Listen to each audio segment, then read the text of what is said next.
Chers amis, nous vivons une époque de bascule. Les Lola, les professeurs Samuel Paty et Dominique Bernard, le jeune rugbyman Thomas, et tant d'autres que la déferlante constante de l'actualité ont repoussé dans les limbes, deviennent notre quotidien. Des pans entiers du territoire nous sont quasiment interdits. Notre peuple n'y a plus le droit de citer car ces zones sont tout simplement devenues des coups-gorge. Nos gouvernants sont à la merci d'une autre civilisation qu'ils craignent. La Constitution que nous a laissé le général de Gaulle est très claire. La souveraineté appartient au peuple, elle s'exprime par ses représentants et par le référendum.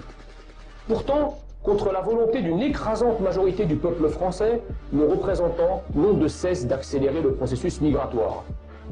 Parallèlement, plus aucun référendum ne nous a été proposé depuis bientôt 20 ans, et le dernier, celui de 2005, a été trahi en 2008. Ils savent que 70% d'entre nous sommes opposés à toute immigration supplémentaire. Quant à la justification économique de l'immigration, dont on nous rebat les oreilles, elle ne convainc plus personne. Comment un pays peut-il donc avoir besoin de main-d'œuvre étrangère quand il paye chaque année 45 milliards d'euros pour ses propres chômeurs? Chômeurs qu'on serait du coup bien inspiré de remettre au travail en rendant le chômage et l'assistanat moins attractifs. Nous voulons vivre en paix, chez nous, ne pas craindre sans cesse pour notre sécurité, celle de nos proches, ne pas devoir subir tous les jours. Le RIP, référendum d'initiative partagée, a été introduit en 2008, mais ne s'est jamais concrétisé.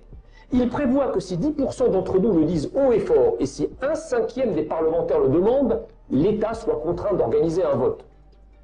Sur le sujet de l'immigration, nous avons perdu l'espoir que nos représentants aient le courage de nous représenter. Le référendum d'initiative partagée est donc mort-né. Place désormais au nouveau RIP, le référendum imposé par le peuple. Dans une démarche purement civique et citoyenne, apolitique et apartisane, je me donne pour ambition de récolter, d'ici fin septembre 2024, plus de 4,8 millions de signatures pour montrer à nos représentants, députés et sénateurs, que quand on veut, on peut. Après tout, il ne s'agit que de 10% du corps électoral. 10% seulement. N'y a-t-il donc pas 10% de Français pour vous pouvoir dire stop à l'immigration? Bien sûr que si.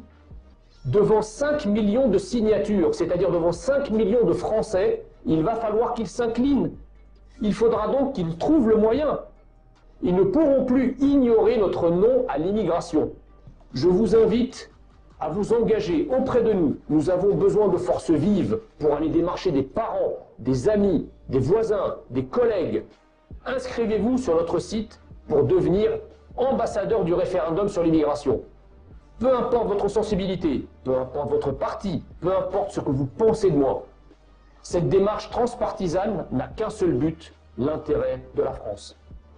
Je vous offre ici l'occasion immense de faire l'histoire et de sauver ce qui peut encore l'être de notre cher pays. La chienlit, ça suffit. Ensemble, prenons le contrôle. Vive la France, vive le peuple français,